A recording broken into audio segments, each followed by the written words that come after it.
Jangan sampai tumpuan hatimu, pegangan hatimu, tautan hatimu, harapan hatimu, cita-cita hatimu jangan tersasar kepada yang lain dari Allah.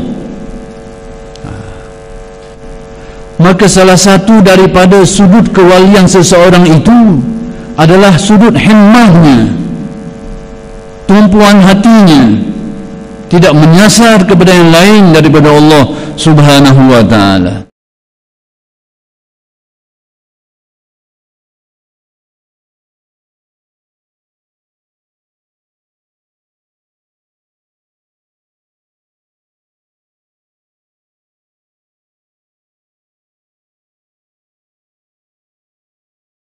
Apabila mereka mengatakan, mereka bila menterjemah perkataan la ilaha illallah, antara salah satu maknanya la mawjuda bihaqqin illallah, tidak ada yang sebenar-benar wujud pada hakikatnya melainkan Allah. Itu maksudnya.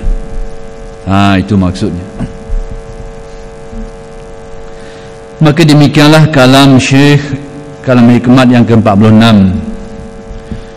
Kemudian kalam hikmat yang ke-47, la tad'adda niyatu himmatika ila ghairih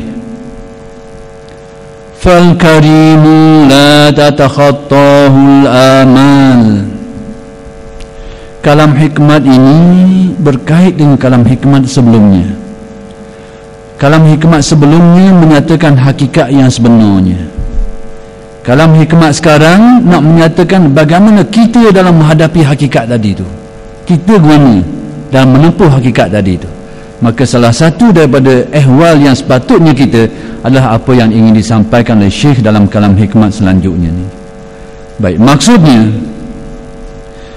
jangan melanggar atau melampaui niat tujuanmu, yakni hasrat harapanmu kepada lain-lainnya. Jangan sampai tumpuan hatimu, pegangan hatimu, tautan hatimu, harapan hatimu, cita-cita hatimu jangan tersasar kepada yang lain dari Allah.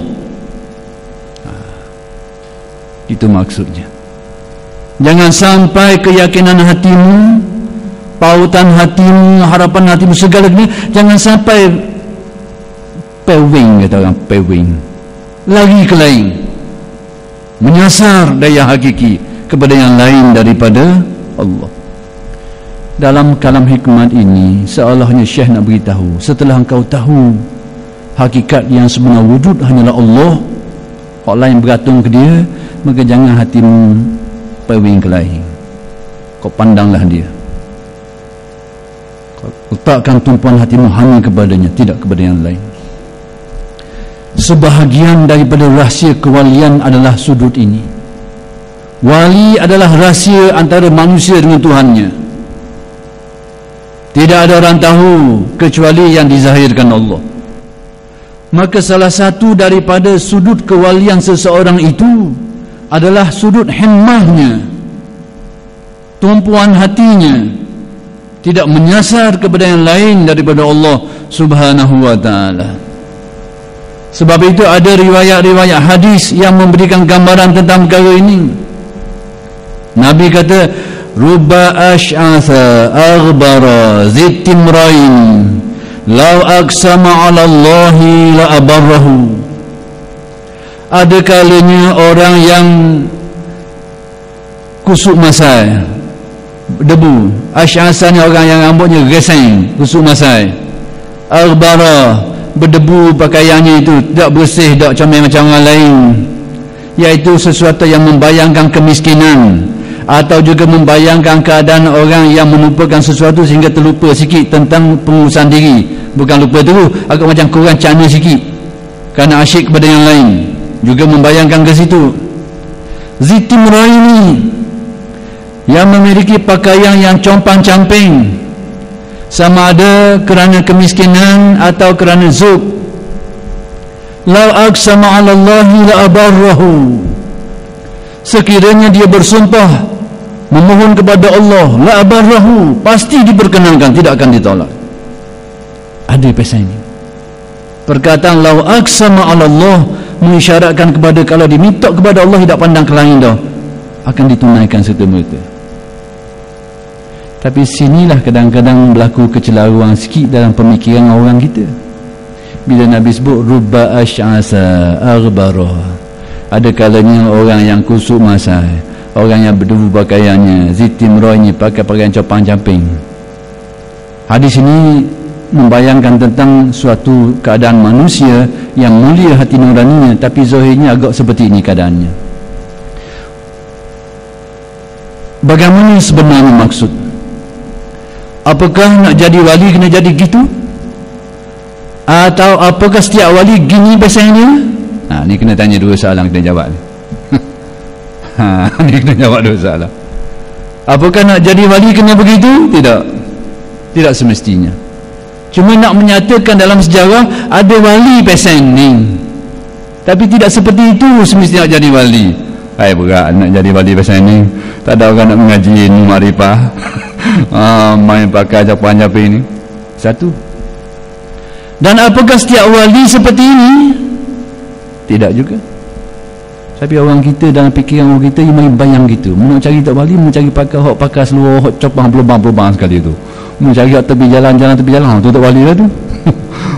Ni orang kita nyakit orang kita, dia mikir ke sana tu. Mau cari tak wali, mau carilah. Pakai yang sekerak tu. Mau ada pakai langsung. Tak wali lah tu. Boleh jadi benar, boleh jadi tidak benar. Tapi kalau wali pun, kenapa boleh jadi demikian?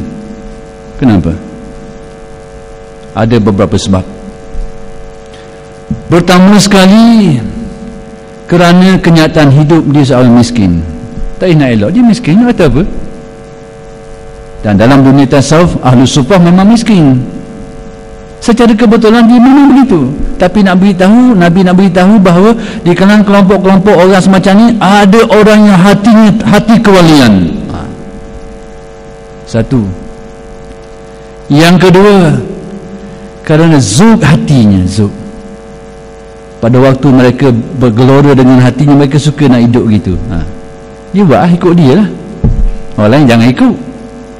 Dan dia tak nak paksa, ikut gaya dia pada waktu dia zuk. Pada waktu dia molek sikit, dia sihat sikit, dia balik asal mula. Tapi orang lain jangan pedomankan dia. Dan dia tak boleh nak ajak orang macam dia. Ini cari nyakit. Dua. Yang ketiga, pada marhalah riyadah, sebahagian ahli-ahli sufi dikala mendidik muridnya dan dia tengok di mana titik kelemahan muridnya, maka dididik dengan sesuatu yang sesuai untuk menyelesaikan masalah itu. Maka salah satunya adalah berwatak-watak miskin seperti ini. Seperti halnya yang berlaku kepada Al-Junaid ketika mendidik Ash-Shibli radhiyallahu anhu. Ash-Shibli ini orang terkenal, orang berjawatan. Ketika dia mendapat kesedaran kerana satu peristiwa, dia berasa nak belajar ilmu makrifat ni, dan tuan guru besar yang ada pada zaman dia adalah Al-Junaid Al-Baghdadi. Dia pergi jumpa, minta pelajaran Haji Junaid. Dia kata, aku dengar mu ni banyak menyimpan mutiara. Ni orang dulu suka bahasa qiyas. Suka bahasa kiasan ni. Kerana bahasa kiasan ni memperlihatkan taraf kerohanian yang tinggi. Tapi tidak semestinya. Tapi selalunya bila jiwa ni halus, dia suka berkiyah. Dan bila rohani semakin meningkat, dia banyak bahasa-bahasa seperti itu secara naluri, tabi'i. Kata Syibli, aku dengar mu ni simpan banyak mata, tolong beri aku sikit. Boleh tak beri aku sikit? Kata Junaid, mu tak sanggup bayar. Mu tak sanggup bayar. Mata aku ada ni, mu tak sanggup nak bayar. Tapi kata Syibli lagi, kalau gitu mu juga murah aku sikit lah. Mu beri aku mudah sikit, juga murah aku sikit. Kata Junaid, tak boleh. Kalau aku jual murah ke mu akan mensia-siakan dia. Mu tak pegang melek. mu akan memberi nilai rendah, mu tak jaga molek lagi. Macam orang mudah boleh biti orang mudah boleh biti. Pada waktu kelapa sawit naik harga dulu tu, pitih yang gulung wak isap okok pula dah.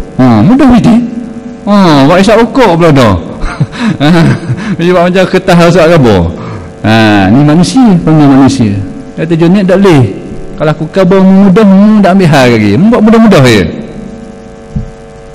Akhir sekali, jadi Al-Junaid melatih menurut kebijaksanaannya. Tidak semua orang seperti ini. Jadi dia tahu Syibli ni pesan gini, maka cara dia tamu sekali, mu nak ikut jalan tasawuf, orang pesan mu ni, mu kena buang keakuan dirimu dulu. Caranya gitu lah. Tapi tak khabar gitu. Dia suruh apa ni? Dia suruh mengemis di bandar. Mengemis, tahu saja lah mengemis. Ni tak bitih. Minta jalan macam tu miskin tepi bandar tu. Cuba bayangkan, seorang yang ternama, seorang yang berkedudukan, tiba-tiba minta dekah tepi jalan tu. Siapa dia sanggup? Tapi bukan untuk selama-lamanya, untuk Syibli. Untuk Syibli yang diajar oleh Junaid. Tujuan apa? Siapa kata bila muda era kau orang tu, pesan lain pula. Nak beritahunya, kenapa wujud watak-watak seperti ini dalam dunia tasawuf? Dan apakah tasawuf itu seperti ini? Tidak. Jangan sekali-kali kita mengatakan tasawuf pesan ni pesan pakai baju capai-capai ni, pesan minta sedekah. Ni bukan dunia tasawuf seperti ini. Jadi yang ada itu hanyalah hal-hal yang tertentu saja. Jangan salah faham. Jangan salah faham. Hati kan yang balik beli seluar hok kerak hok berubang bagi lutut tu, dia bakal jadi tasawuf king ngaji masjid Zainal Abidin ni, masjid putih ni. Jangan pasal itu, jangan salah faham macam tu. Jadi Syekh ini nak memberitahu tentang perkara itu. Berarti kalam hikmat ini membicarakan tentang himmah. Himmah diri manusia ini adalah gerak dalaman hati manusia, gerak dalam manusia. Dan dia banyak mencorakkan kehidupannya. Bahagia celaka kehidupan manusia banyak berkait dengan gerak dalaman ini. Bahagia celaka. Sebab itu kekayaan sebenar adalah kekayaan dari sudut ini. Akan wujud satu keadaan,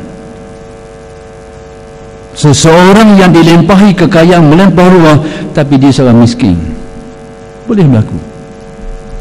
Kerana dari neraca kenabian, yang kekayaan itu adalah dipandang dari sudut ini, neraca kenabian.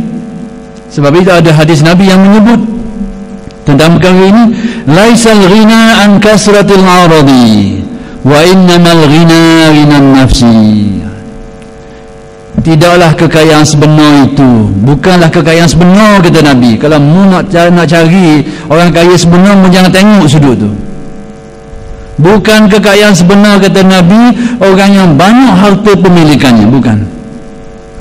Tapi kaya yang sebenar ialah orang yang kaya hati nuraninya. Berarti nilai kekayaan sebenar adalah kekayaan jiwa. Dan boleh jadi orang yang jiwanya kaya, zahir pun kaya. Ini nikmat dalam nikmat, alhamdulillah. Zahir pun kaya, hati pun kaya. Ini dua nikmat bertindang. Ataupun dia hanya dapat nikmat yang batin, zahirnya ditakdirkan Allah secara ala kadar je, tapi hatinya kaya, alhamdulillah lagi. Tambahnya luar merepak, hati miskin. Hak ni sakit. Hati miskin, kehidupan merepak. Inilah yang ditakuti oleh Nabi SAW, yang dibimbangi. Kadal fakru an yakuna kufran. Hampir-hampir kemiskinan itu membawa seseorang menjadi kufur. Miskin yang macam mana? Sahabat Nabi tak miskin. Zaman awal Islam, kelompok-kelompok Al-Sufah orang miskin berat. Tapi tak jadi masalah. Di kemudian hari mereka menjadi penguasa-penguasa yang hebat.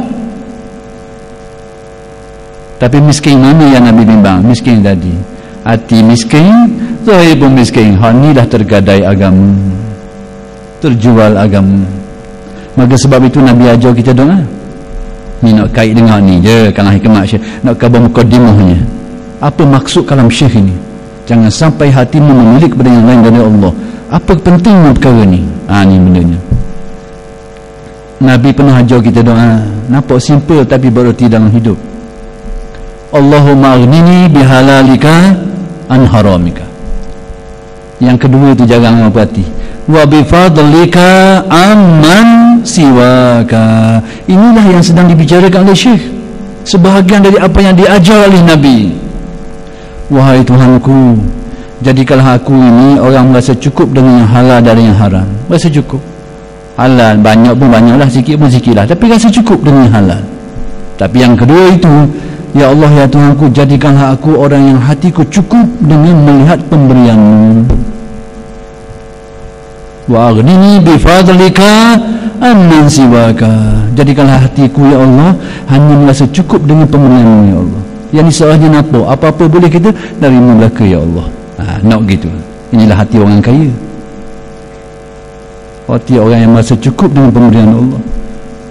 Dah mana pemberian manusianya? Tak ada berusaha habuk manusianya. Hakikatnya daripada Allah. Demikianlah bahawa kalam hikmat ini ingin membuka kita rahsia ini, rahsia gerak hati. Sekalipun dia benda ni duduk dalam, rahsia duduk dalam, tapi dia ada kaitan dengan kehidupan-kehidupan. Jadi oleh kerana sudah masuknya waktu insya-Allah akan saya jelaskan rahsia-rahsia ini pada minggu-minggu yang akan datang. Aku qouli hadza wa astaghfirullahal azim li wa lakum. Assalamualaikum warahmatullahi taala.